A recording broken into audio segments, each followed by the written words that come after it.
Theists have a pernicious habit of countering non-believers with the ultimate cruelty of a life snuffed out in an instant.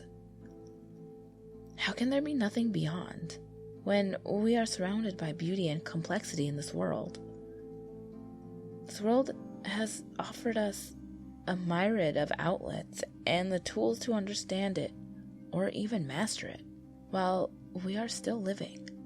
For a number of years, I have taken a scholarly interest in this scientific question. Is there a fate worse than death? We've all read about spooks and spectrics, ghouls, and ghastly demonic entities. They seem a million miles away as we stare into the abyss of our computers, relatively safe in our homes. Contrary to popular belief, death is no more absolute medically than in centuries past. We continue to bury, burn, and chill people very much alive. Of course, they'll rarely make it to the papers. It's old news. The two supposedly modern standards of death continue to be debated by the medical community to this day: cardiac arrest and brain death. The former is a catch-all term when the coroner has nothing to go by excepting the presence of a corpse on their table. The machines measuring heart rate are eerily outdated.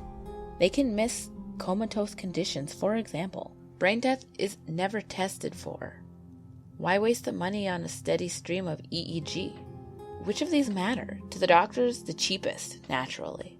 To the body on the bed, there's another story. It'll be you eventually. In my years of research, I have found many strange facts about the brain. I shall try to make this scenario simple. Neuroscientists choose their wording carefully.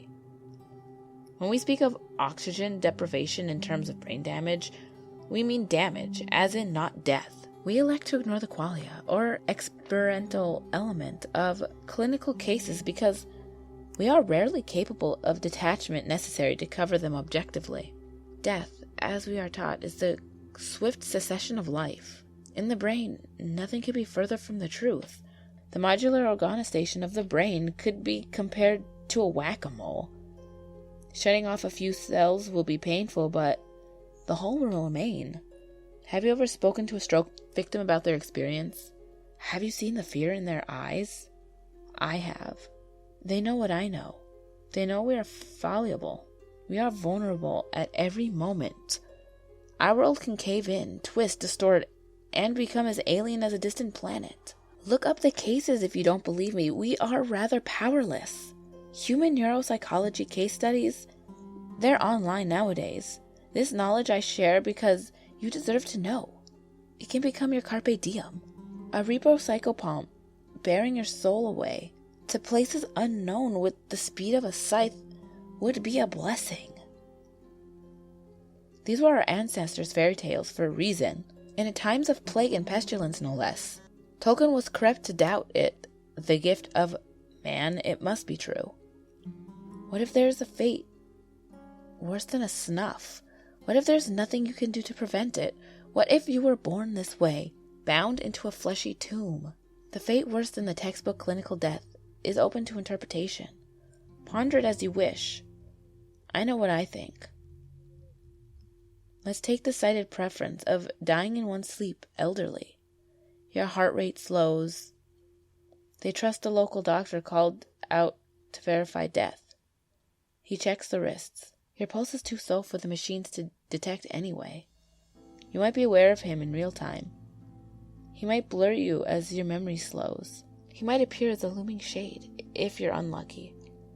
He pronounces your death. Your body is paralyzed from sleep.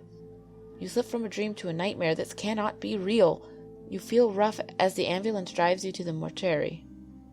You are laid on a slab and feel cold. When you get the goosebumps, the assistants tell your family it's a nervous response. You can feel no pain now. You beg they don't do an autopsy. Let's say that they do not. You beg they don't embalm you. The mortician insists because it pays them more. You hear with pinprick precision as they explain to your loved ones what it involves. Antifreeze running through your veins. They might put you in a freezer. It won't make much of a difference. Your thoughts would become agonizingly slow. What would be better? Let's say they do not. You are left lined up with the others of your rank. You wish to speak to them, to know if they are going to go through with this, and what might lie ahead. You vaguely recall stories of people buried alive. What does that mean anyway? Your nose is burned by the chemicals in your surroundings. They might be preparing your neighbor. Some of the workers talk to you. They are jovial and kind. Are they in on this? Do they know? You are left in the dark at night, surrounded by dead people. You wish to black out. If a visitor notices your pupils constrict, though the clouding, it's just a reflex. They'll shrug. Bodies do it all the time. Your stomach begins to ache. You realize it must be the acid burning through the mucus lining, the mucal walls, the abdominal cavity. Wait long enough and your skin will liquefy. They'll keep you out of sight then, alone. You consider your life, your regrets flash beyond your eyelids. If you wrench to open them, they are promptly closed, perhaps taped or hooked. You would weep if you could. You would wail if you could even make a sound. You work up a groan. It's just air escaping, they tell the intern. Your lungs are empty. You can do no more. One by one, your memory fades. Who you are, and what you once were. You become confused by the situation. Where am I? You panic. What is this place? I'm here, I'm always here. Is there an end to this? I cannot tell you. The coffin lid, the prayer, the weight above you crushing your body when the wood gives in. They seem pretty final. This is the fate worse than death. You live. The flesh dies. Almost enough to make you believe the old fairy tales. A reaper doesn't seem so bad now, huh? Please, check on everything I have told you. You'll find it to be totally true. Hey guys, I hope you enjoyed that CreepyPasta. Death scares the shit out of me. I mean, I know that there's spirits because I can talk to them, but I don't know what happens to me personally when I die. What would you do if you were alive after you were dead? You were trapped in your body. That's scary. That's some creepy shit. Also, I apologize for not having a video on Friday. It was Christmas, and I'm sure you guys will understand. But, I have a son. He's 3. All my energy and time was focused on him for the holiday season. So I apologize that there wasn't a video on Friday. But again, I thank you for coming back to my channel. It means a lot because I hope I didn't upset anyone because there wasn't a video on Friday. I felt really, really bad. I tried. I rushed. It didn't happen. But Friday, I am hoping there will be a good video. I'm going to interview my mom, my Maja, and I'm going to talk to her about her experiences with, her spirit that follows her around, Oscar, and all that other stuff. So hopefully I can make it up to you guys with Friday's video. So remember, please, if you want to see my last video, it's going to be on the top left. My next video will be on the bottom left.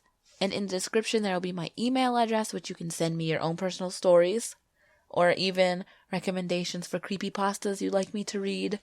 And also my Facebook page will be down there as well. And remember, there's always someone or something watching you.